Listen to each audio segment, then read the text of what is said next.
Bienvenidos líderes a este nuevo módulo donde vamos a estar tratando sobre la modularización del código JavaScript. En este módulo vamos a tratar todo sobre escribir un JavaScript más leíble, más mantenible, modularizado también, para que sea mucho más ordenado y también para fomentar un poco el BAM.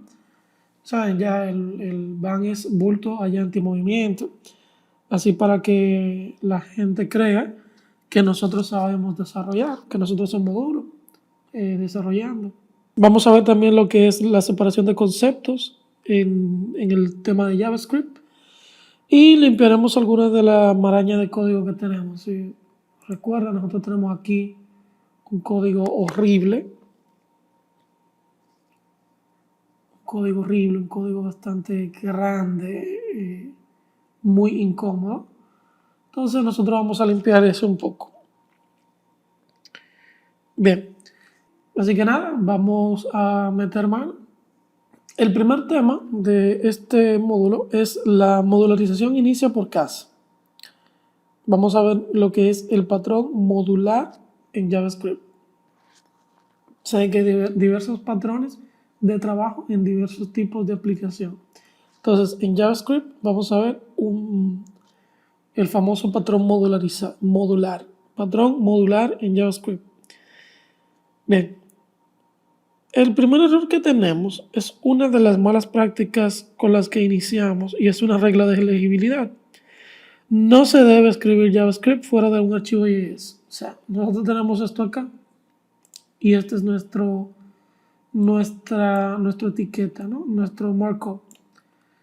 Se supone que esto, JavaScript, debe ir en un archivo aparte.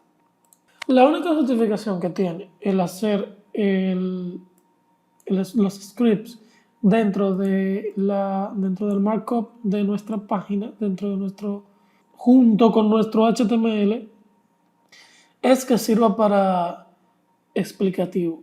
Es decir, cuando usted está, por ejemplo en mi caso, que les estoy explicando cosas, se hace aquí para que sea más rápido el copy-paste y poder explicar las cosas.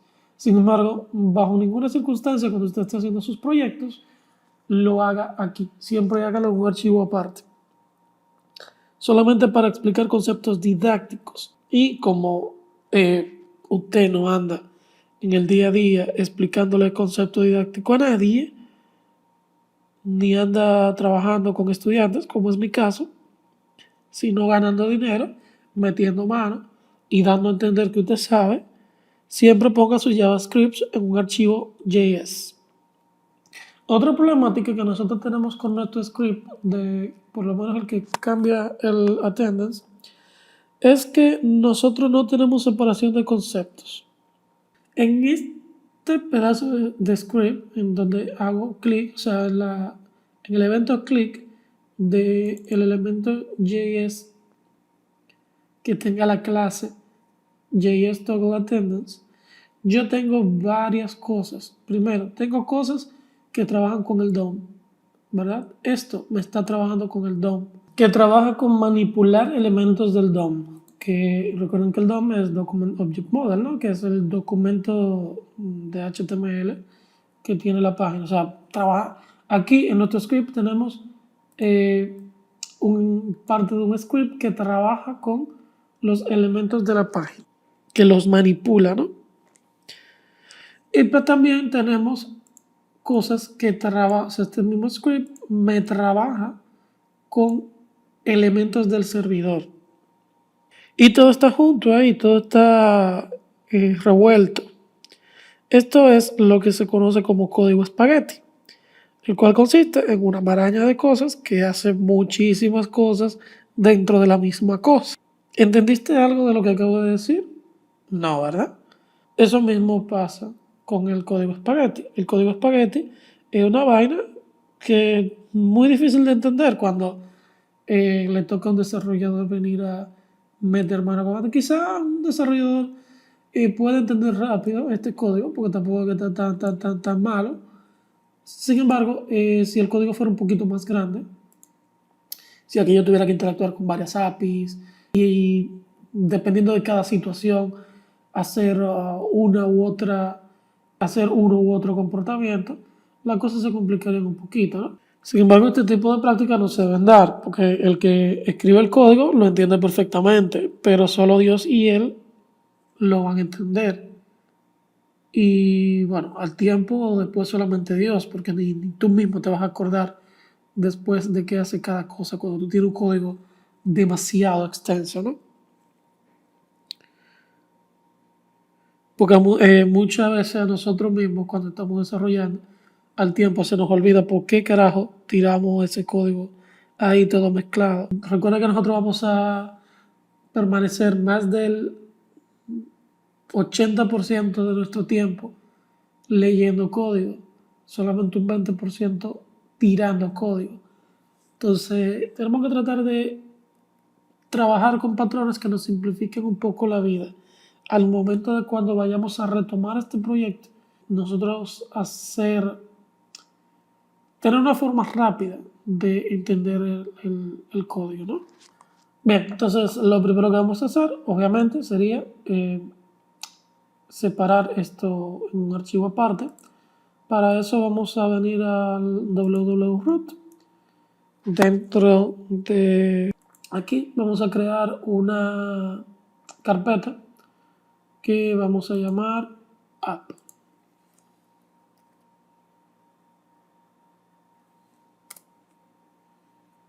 Bueno, esto en verdad lo deberíamos poner aquí.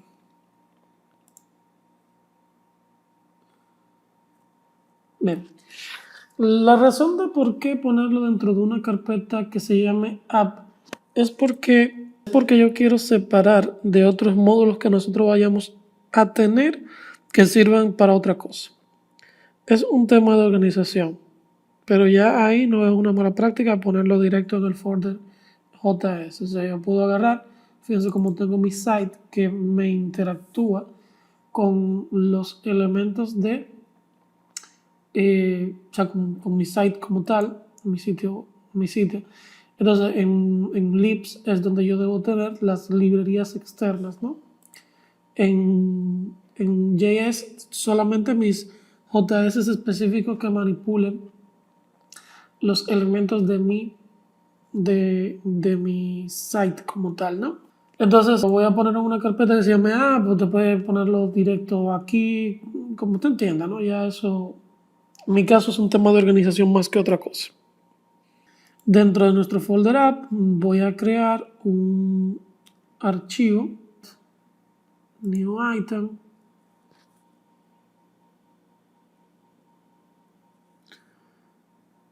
voy a buscar archivo de JavaScript file y lo voy a llamar app.js.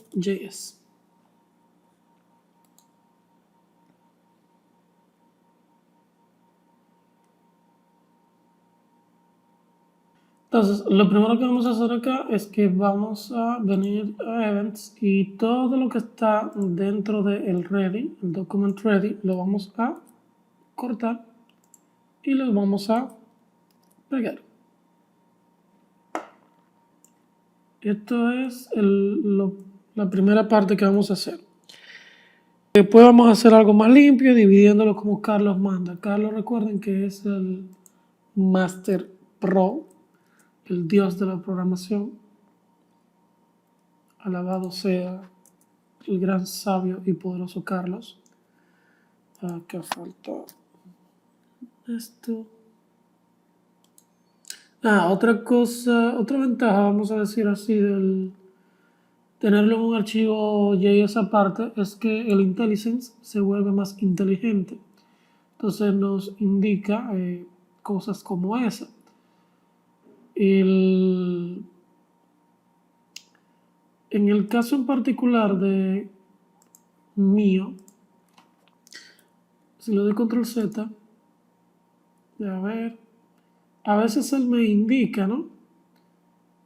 Que falta un punto y coma en cosas como esta. Vamos a decir, aquí él me indica que falta un punto y coma, ¿no? Bueno, sí, él me lo indica, pero es gracias a que yo tengo el IntelliSense no de Microsoft. sino el de ReSharper.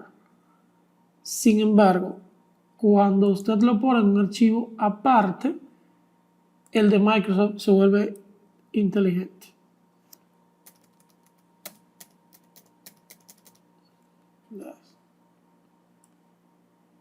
Bien, se fue. Entonces, vamos a... para acá arriba.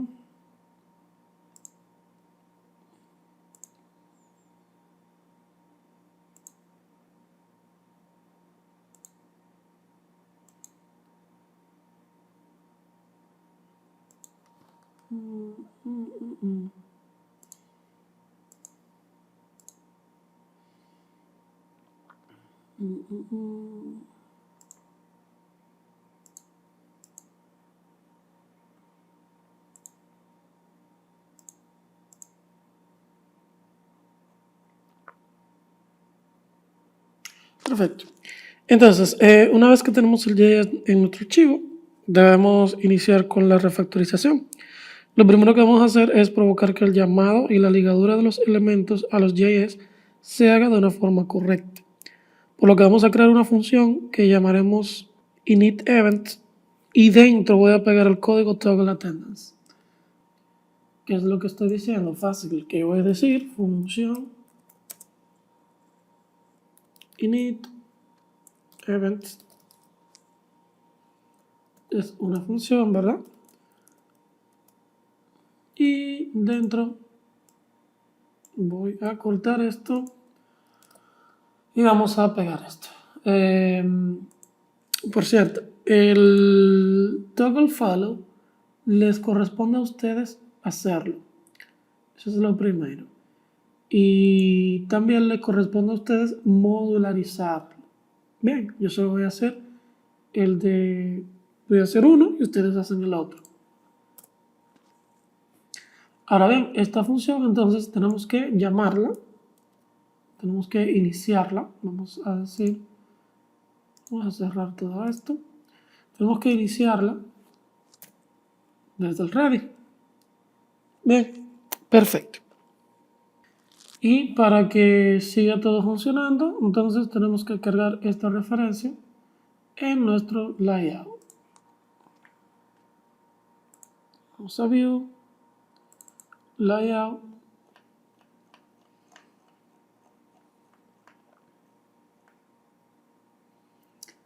Y acá justo después de Site, registramos. Y ahí está. Bien, perfecto. Bien, ya nosotros definimos nuestra función que en teoría, ¿no?, nos ayuda a tener un código más organizado porque lo que está aquí se va a llamar únicamente cuando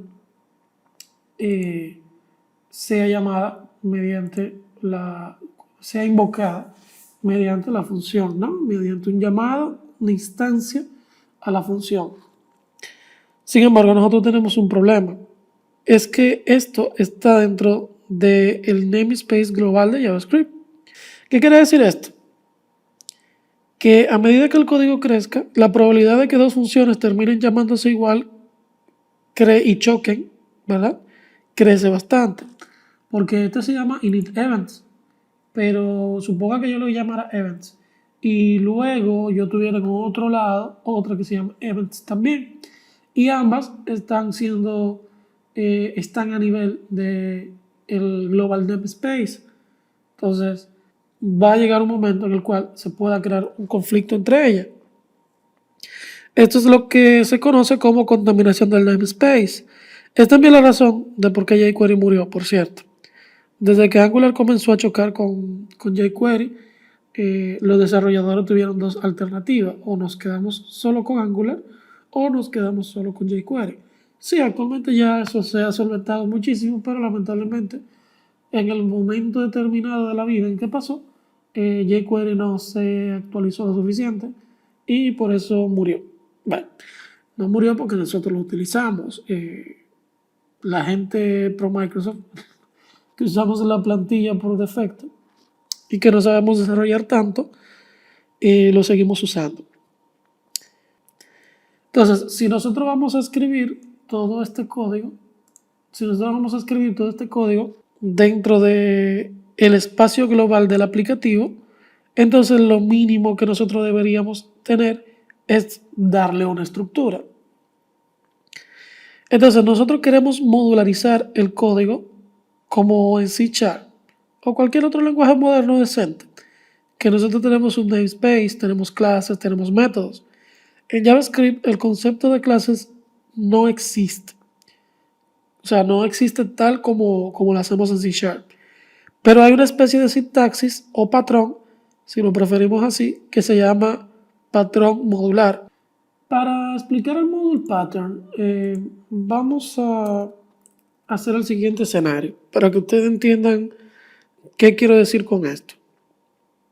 Yo creo una variable f, va f, ¿verdad? Y a esta variable f yo le voy a asignar una función anónima, donde dentro tengo una variable local. Esto sería así, función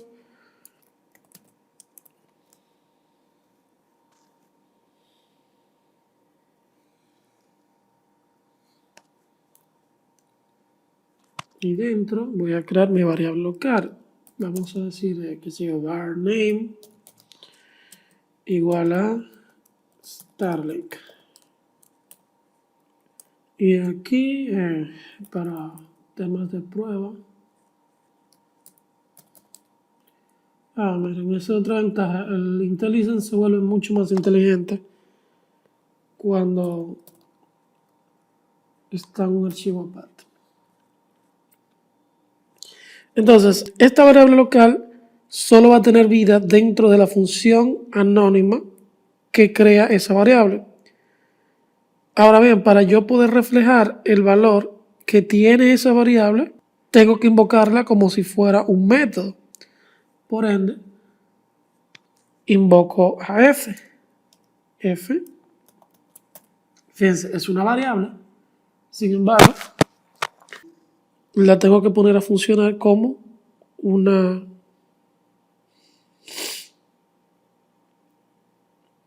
función porque le asigné una función anónima. Las ventajas de JavaScript, ¿no? Entonces, o sea, cuando yo invoque esta variable, se va a encargar de escribir en el log mi nombre. Esto es algo que ya sabemos, f es un puntero a una función anónima. Ahora bien, yo puedo hacer el código un poco más corto combinando la función y técnicamente convirtiendo la creación de mi variable en una función, que no es lo mismo que anteriormente. O sea, yo puedo hacer lo siguiente.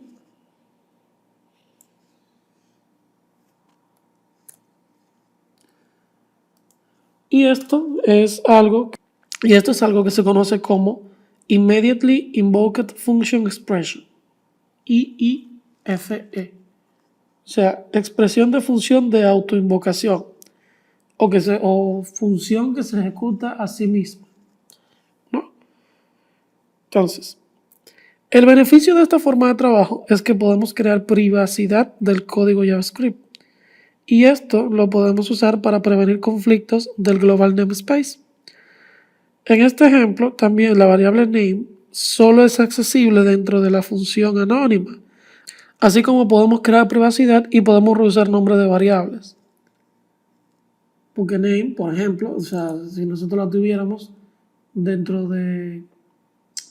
directamente dentro de esta función, entonces tendría una variable name por ahí que estoy 100% seguro que en algún momento determinado de la vida nos va a chocar con otra persona que escribió otra variable que se llama name también. Eso va a pasar. Entonces, a modo de ejemplo, para que me entiendan, si yo vengo y hago lo siguiente, y en vez de f, llamo g,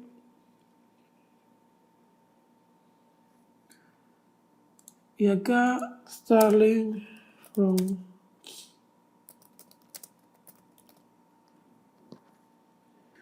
Entonces, de esta forma, nosotros podemos tener convivencia y en la reutilización de la variable nombre sin ningún inconveniente.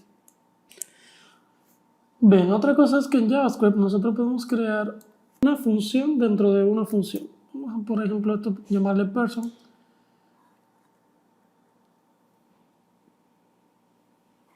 Y voy a llamarlo person. Sí, realmente JavaScript es completamente una locura, ¿no? Entonces, esto vamos a decir que dentro vamos a tener una función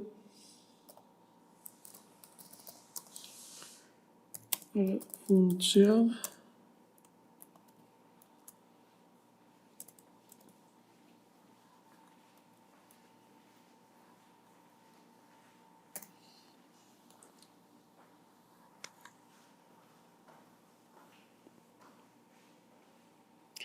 Entonces, esta función llamada sayHello es interna de mi variable persona y solo es visible dentro de persona. Si yo quiero exponerla fuera, entonces tengo que asignarle un key, un nombre. Y ese key le puedo asignar lo que deseo que haga. Ojo, el key no tiene que llamarse igual a la variable que deseamos retornar, pero es bueno para inferencia de nombres. Entonces yo tengo esto y aquí diría return. Entonces, ¿cuál es el key que voy a utilizar? Voy a utilizar el key sayHello.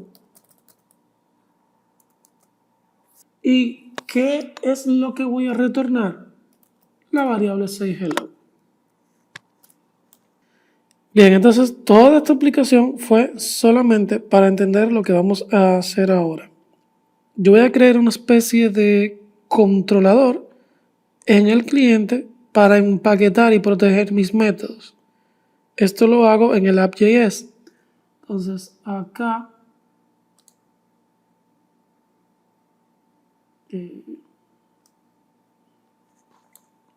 yo voy a crear va event controller igual a función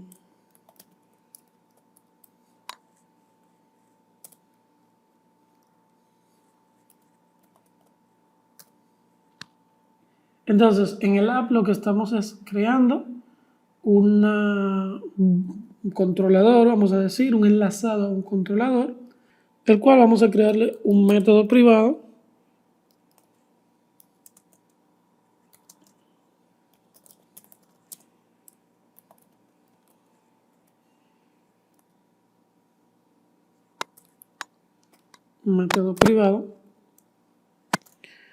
y le vamos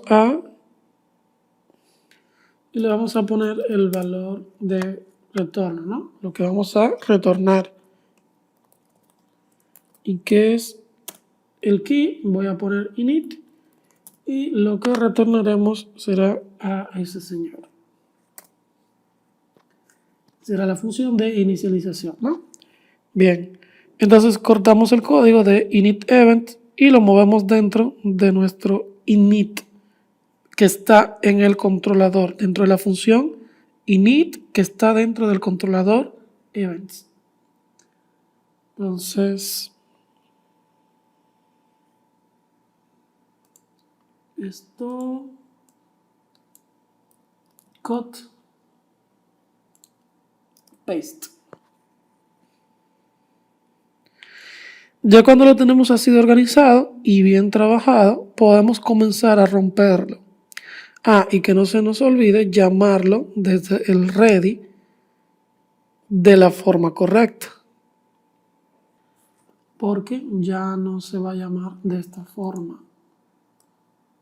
Eliminamos esto. Ahora tenemos que hacer event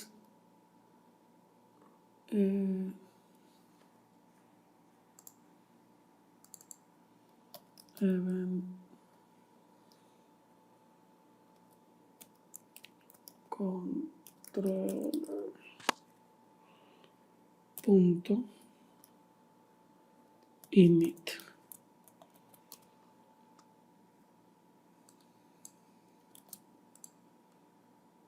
Events.